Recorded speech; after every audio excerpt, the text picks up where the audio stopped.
Que Dios les guarde, amados hermanos. Es un gustazo saludarlos hoy domingo 17 de septiembre. Estamos en la serie Encuentros con Jesús. Hoy es el día 31 y se titula Los milagros de Jesús. Feliz domingo tengan todos ustedes, amados hermanos. No dejemos de visitar la casa de Dios el día de hoy para convivir con su pueblo, adorarle y recibir su palabra.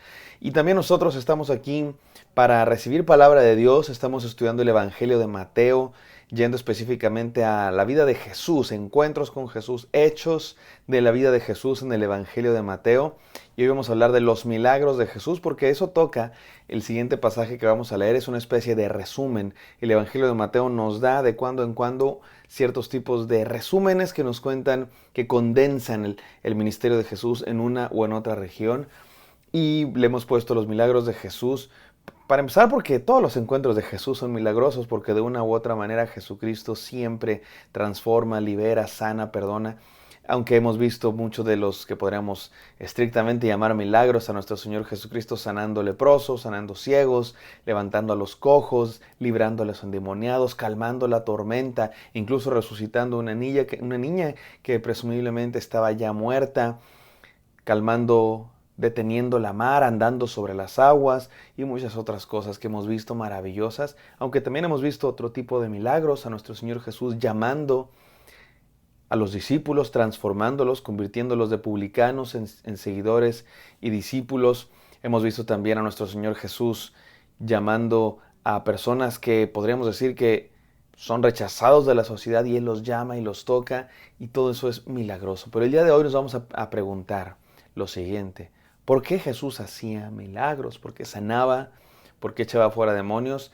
Y hay muchas respuestas a esta interrogante, pero me parece que el texto de hoy nos da una respuesta profunda que nos ayuda a conocer más a nuestro Maestro Jesús. Así es que vamos juntos a estudiar la palabra de Dios, no sin antes orar.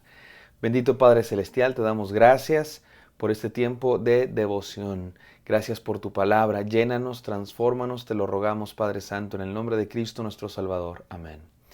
Amén, amados. Vamos a Mateo 15, del 29 al 31. Dice así la palabra de Dios.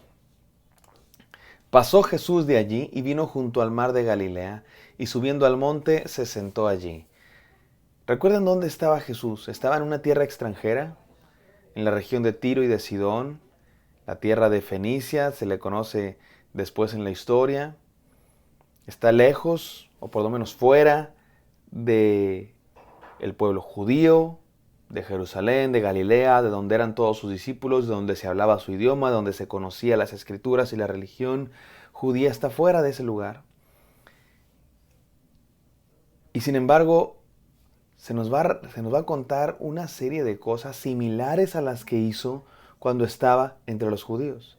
También sube al monte, también se sienta como en el sermón del monte que predicó hace algunos capítulos, y luego va a hacer milagros como hizo también entre los judíos, los va a hacer entre los gentiles. Miren lo que dice la palabra de Dios.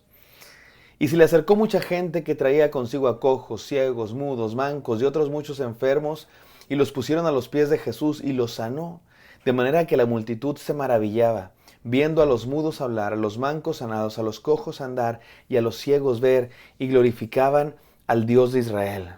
De hecho, esta última frase, glorificaban al Dios de Israel, es una referencia a que precisamente estos eran personas que no necesariamente eran de Israel, sino que estaban glorificando a un Dios que no era el Dios que ellos conocían, al Dios de otro pueblo, porque habían conocido al Mesías, al Hijo de Dios, a Dios con nosotros.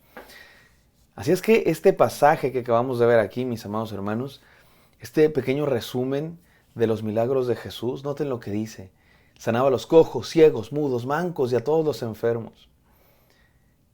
Y la multitud se maravillaba de que los mudos hablaran, los mancos eran sanados, los cojos andaban y los ciegos veían. ¿Sabes de qué nos habla esto? De que Jesucristo sí vino primero a los judíos. Efectivamente, vino primero a los suyos. Vino primero a su pueblo. Ahí nació, era normal, simplemente natural. Pero no solo normal y natural, sino que era el plan de Dios, que a partir del pueblo que Él había escogido viniera el Salvador, y que a partir de ese pueblo se proclamaran las buenas nuevas de salvación. Sin embargo, no solo vino para el pueblo judío, no solo vino para los de una cierta nacionalidad, vino a los de todo el mundo, y por eso se fue a otra región para orar, para alejarse de toda esa negatividad y toxicidad de los fariseos y los líderes religiosos, pero también para mostrar que Él había venido no solo a los suyos, en el sentido nacional, sino a todas las naciones, a todos los pueblos, a cualquiera que quiera recibir de su palabra y a cualquiera que quiera creer en Él. Y lo mismo que había hecho en Galilea entre los judíos, lo mismo estaba haciendo ahora fuera de la región. Y eso nos habla de la maravillosa gracia de Dios para todos. Ahora dejen mirar la pregunta, ¿por qué Jesús hacía milagros? ¿Por qué hizo milagros en Galilea? ¿Por qué hizo milagros en Judea? ¿Por qué hizo milagros fuera del pueblo judío y ahora en el extranjero? Podemos dar muchas respuestas, déjenme dar 4, que creo que las resumen todas. Número 1, por compasión a la gente. Jesús hizo milagros por amor, así de sencillo. Veía gente sufriendo y hacía milagros por amor, porque tenía compasión de ellos. Así es nuestro Señor. Mi hermano, Él tiene compasión de ti. Cuando tú estás sufriendo, cuando tú tienes problemas, Dios no está de espaldas. Dios no está alejado. Dios está ahí contigo, compadeciéndose de ti y actuando a tu favor, aun cuando no lo veas. Pero ¿sabes qué? Aun cuando la compasión de Dios es para todo el mundo y la compasión de Jesús es para todos, realmente Jesús no sanó a todos los enfermos, absolutamente todos. Anduvo por muchas regiones, pero seguramente hubo regiones por las que no caminó, seguramente hubo enfermos que no los sanó, así es que no es todo. No es la única razón por la que Jesús hizo estos milagros. Porque Él tiene compasión para con todos, pero no a todos los sanó. Porque no se enfrentó con todos, no estuvo frente a frente a todos los enfermos del mundo. Entonces hay más cosas por las que Jesús hizo milagros. Número 2, Jesús hizo milagros para mostrar su identidad. Estas muestras de poder demostraban que Él venía de Dios. Demostraban que Dios estaba con Él, que Dios estaba ratificando quién es Él, el Mesías, el Hijo de Dios. Jesucristo hizo milagros, sí, por compasión y por amor a la gente, pero no solo por eso, también lo hizo para demostrar quién es Él. Y la mayoría de sus milagros, como lo hemos visto, lo hemos estado viendo en Mateo, todos sus milagros tienen que ver con su identidad. Ese es el punto. El punto no es que vengas a Jesús por conveniencia para que te conceda tus peticiones y tus deseos. El punto es que conozcas quién es Jesús, el Hijo de Dios. Pero hay más aún. Y de hecho esta tercera respuesta que voy a dar me parece la más profunda y la más bíblica. Estas otras dos respuestas, con una lectura superficial de la Biblia y hasta con nuestra simple inteligencia y sentido común, podemos decir, ¿por qué sanaba a Jesús? Bueno, por amor a la gente, bueno, para mostrar su poder y demostrar quién era Él. Pero cuando vemos todo el testimonio de la Biblia de principio a fin, lo que notamos es algo más profundo.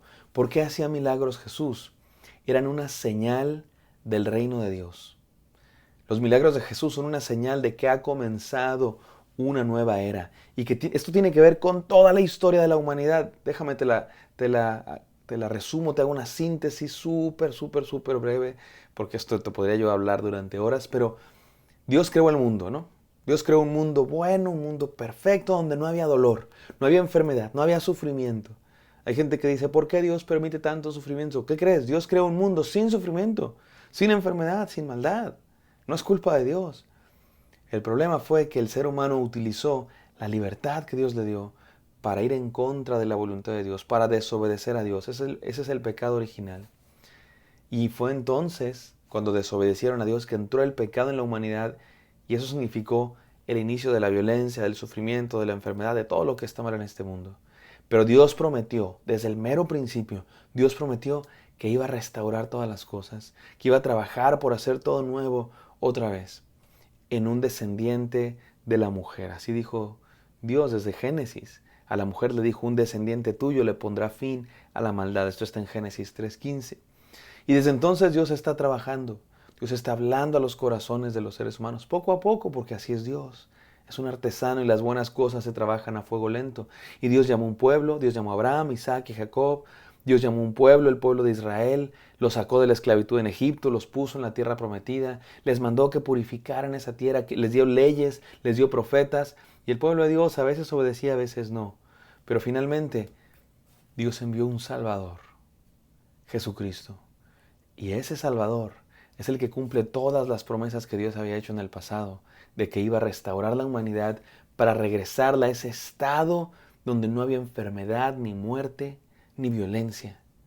Por eso Jesús hacía milagros. Los milagros de Jesús, sí, son por compasión, pero son más que eso. Sí, son para mostrar su poder, pero son más que eso. Son una señal de que el reino de los cielos ha iniciado. Son una señal de que Dios está actuando definitivamente en el mundo para comenzar a erradicar todos los efectos del pecado. Por eso sana enfermedades, porque la enfermedad es un efecto del pecado. Y Jesucristo viene a demostrar que Él puede quitar esos efectos del pecado. Por eso viene a resucitar a los muertos, porque la muerte es un efecto del pecado. Y Jesucristo viene a demostrar que con su presencia Dios ha comenzado una guerra frontal en contra de la muerte. Una guerra frontal en contra de la maldad, la violencia y la enfermedad. Ya comenzó. Dios, es el día D, ¿no? Los que saben de historia, la Segunda Guerra Mundial, el desembarco en Normandía, cuando los ejércitos aliados están haciendo un ataque frontal en contra de las fuerzas malvadas de los nazis para liberar a Europa. Eso es Jesús, es el día D. Y está demostrando que puede erradicar la enfermedad, la maldad, la violencia, la muerte. Por eso hace milagros, porque en Cristo Jesús ha comenzado una nueva era. La era de Dios interviniendo en el mundo, la era del reino de los cielos. No se ha completado. No se ha completado la liberación de este mundo.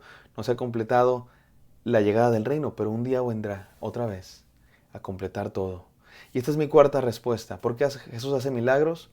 Para llevar a cabo un plan.